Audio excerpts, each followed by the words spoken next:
Welcome friends, Soma's blog থেকে daily cooking blog নিয়ে এসেছি। বন্ধুরা, আজকে হচ্ছে সানডে ধামাকা একটু স্পেশাল তো মেনু থাকবেই। সকালেই খাওয়া হচ্ছে মোগলাই। সকালে মোগলাই করেছিলাম। এই মোগলাইটা কিন্তু ঘরোয়া পদ্ধতিতে হয়, কিন্তু খেতে খুবই ভালো লাগে। এভাবে তোমরা করে দেখতে পারো। ময়দাটা ছানবে ময়াম দিয়ে, মানে তেল দিয়ে, নুন দিয়ে। তারপরে হচ্ছে পেঁয়াজ কুচি আর আদা আর কাঁচা লঙ্কা কুচি করে দেখো এইভাবে বেলে এইভাবে দিয়ে দেবে। এটা হচ্ছে ত্রিকোণ আকৃতির মোগলাই। আর ডিম ফেটিয়ে দিয়ে দেবে মাঝখানে, ঠিক এইভাবে ভাঁজ করে। তারপরে তেলটা দেবে, দেখবে খুব ভালো হয়, দেখতেও ভালো লাগে। আসলে এই মোগলাইটা খেতে তো ভালো লাগবেই, ডিম আছে। তোমরা আজকে কে কী রান্না করেছো কমেন্ট করো বন্ধুরা।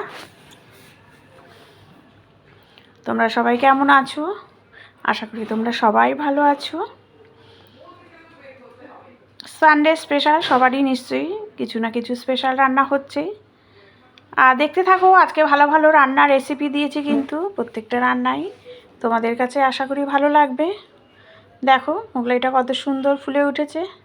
একবার এপিট ওপিট করে ভেজে এটাকে আমি নামিয়ে নেব। সস দিয়ে পরিবেশন করবে। ব্যাস রেডি হয়ে গেল। তারপরে আরেকটা রান্না করছি, সেটা দেখতে থাকো। দিলাম তেজপাতা আর শুকনো লঙ্কা আর হচ্ছে দারচিনি, এলাচ, সব কিছু ভালো করে ফোড়নটা দেওয়ার পরে আমি কিন্তু দেখো ফোড়নটা ভালো করে ভেজে নিচ্ছি। তারপরে দেব চিকেন কষা করব। একদম দই দিয়ে চিকেন মেখে রেখেছি, সব পেঁয়াজ, আদা, রসুন, কাঁচা লঙ্কা, দই, নুন, হলুদ সব দিয়ে চিকেনটাকে ম্যারিনেট করে রেখেছিলাম। সেই চিকেনটা দিয়ে দিলাম। ওর মধ্যেই দিয়ে দিচ্ছি আলু, টমেটো, সব কিছু দেখো ভালো করে। একদম বেশি কিন্তু এটা নাড়াচাড়াও করতে নেই, এইভাবেই ঢেকে রাখবো। ঢেকে এটা রান্না হবে। খুব সুন্দর হয় এটা খেতে। এই চিকেনটা বেশি কিছু মোটামুটি সব কিছুই দিয়ে ঢেকে রেখে দেবো। দেখো কষাটা কত সুন্দরভাবে কষাটা হয়েছে। এভাবে কষাতে টমেটোও দিয়ে দিয়েছি। সব দিয়ে দেখো এটা পুরো কষানোর উপরেই কিন্তু রান্নাটা পুরোটাই কমপ্লিট হয়ে যাবে। এক এক করে আমি সবই দিয়ে দেবো, যা যা দিয়েছি বললাম। এবার দেবো হচ্ছে গোলমরিচ। দেখো এইভাবে ঢেকে রেখেছি। তার আগে দেখিয়ে দিচ্ছি পালং শাকটাও কিন্তু আমি এদিকে রান্না করব। পালং শাকে দিয়েছি হচ্ছে সবজি দিতে হবে, তারপরে তো পালং শাকের মধ্যে সব সবজি দেওয়া যায়। আর এদিকে পাঁচফোড়ন আর বড়ি ভেজে দিয়ে দেবো হচ্ছে সবজিগুলো। তারপরে দিয়ে দেবো পালং শাকটা। সবজিটা একটু হালকা করে আমি ঢেকে নুন হলুদ দিয়ে একটু ঢেকে আমি একটু মজিয়ে নিয়েছি। তারপরে দিয়েছি পালং শাক, কারণ পালং শাকটা একটু নরম সেহেতু কিন্তু এটা একটু আলুটা ভেজে নিয়ে ভালো করে সেদ্ধ করার পরে তাহলে পালং শাকটা দিলে ভালো হয়, সেই জন্য সেইভাবেই করলাম। আর এই পালং শাকে কিন্তু কোনো মশলা পড়ে না, এটা খেতে এই জন্যই বেশি ভালো লাগে। খুবই হেলদিও হয় মশলা ছাড়া যেহেতু। দিয়ে দিলাম একটু নুন হলুদ।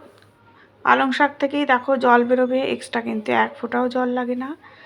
দিয়ে দিলাম আদা থেতো করে, আর একটু কাঁচা লঙ্কা আর একটু চিনি, সব দিয়ে ঢেকে রাখবে। ঢেকে কুক করবে, দেখবে খুব ইজিভাবে রান্নাটা কিন্তু কমপ্লিট হয়ে যাবে। আর নামানোর আগে একটু মিষ্টি তো দিতে হবে, কারণ শাক পাতে একটু মিষ্টি দিলে ভালো লাগে, বিশেষ করে এরকম সবজি দিয়ে শাক করলে। এটাও খুবই সিম্পল রান্না, কিন্তু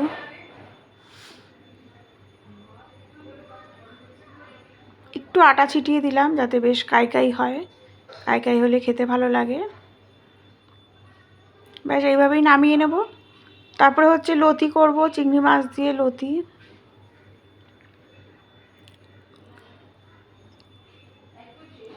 এদিকে চুনো মাছ দিয়ে করব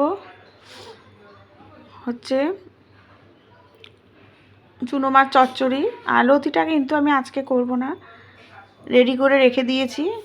কালকে রান্না করব, কাটা সব কেটে কুটে রেডি করে রেখেছি। আর আজকে করব হচ্ছে চুনো মাছটা। যেহেতু ছুটির দিন, আমার বর আবার খেতে ভীষণ ভালোবাসে চুনো মাছ, অনেকদিন পরেই এনেছে। দিয়ে দিয়েছি পাঁচফোড়ন, কাঁচা লঙ্কা আর এই আলু আর বেগুনের মধ্যে দিয়েছি হচ্ছে রসুন, পেঁয়াজ সব কিছু দিয়ে দেখো ভেজে নিচ্ছি আলুটাকে। আলুটা হালকা ভাজা হয়ে গেলে আমি দিয়ে দেবো হচ্ছে চুনো মাছটা দিয়ে কিন্তু দেখো আমি ঠিক এইভাবেই রান্না করি, খুব ভালো হয় খেতে। তারপরে চুনো মাছটা দেখো ঠিক এইভাবে ছড়িয়ে দেব, ছড়িয়ে দিয়ে দেখো এইভাবে কিন্তু ভাজা হয়ে যাবে। এর মধ্যেও আমি জল দেব না, ঠিক ঢেকে ঢেকে এটাকে রান্না করব, তাহলে কিন্তু মাছগুলো ভাজা ভাজা হয়ে যাবে। আমার ঠিক এইভাবেই ভালো লাগে খেতে এটা। দেখো প্রত্যেকটা জিনিস ভাজার উপরেই কিন্তু কুক হয়ে যাবে। একটু টমেটো দিয়ে দেবো আর একটু চিনি দিয়ে দিলাম, একটু ধনেপাতাও দিয়ে দেবো, সব দিয়ে এটাকে আবার ঢেকে দেব। ঢাকলে পরে কিন্তু কুকটা ভালো হবে।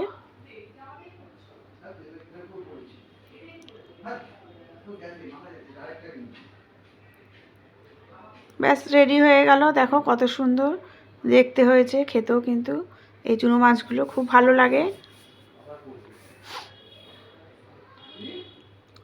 যেহেতু সানডে বললাম, সানডে স্পেশাল একটু অন্যরকম স্পেশাল রান্না।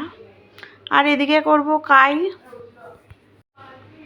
দিয়ে দিলাম নুন দিয়ে আলুগুলোকে দেখো ভেজে নেব। চিংড়ি মাছ কিন্তু আমি ভাজিনি, সেই জন্যই আমার কম তেল লাগে, কারণ জনে জনে যদি তুমি তুলে তুলে রাখো তাহলে কিন্তু অনেকটা তেলও লাগে আর তেলটা চোখেও পড়ে না। আমার এইভাবে রান্না করি, আমার খুব ভালো লাগে। দেখো আলু পটলটা ভাজা হয়ে গেল, ভেজে নিয়ে আমি চিংড়ি মাছটা উপরে ছড়িয়ে দিলাম যাতে কুক হয়ে যায় ভালো মতো। অনেকক্ষণ ধরে কিন্তু আমি ভাজবো, পুরো ভাজতে ভাজতে চিংড়ি মাছও ভাজা হয়ে যাবে, সব আলু আর পটলটাও সেদ্ধ হয়ে যাবে। তারপরে দেব হচ্ছে পেঁয়াজ আদা রসুন কাঁচা লঙ্কার একটা পেস্ট।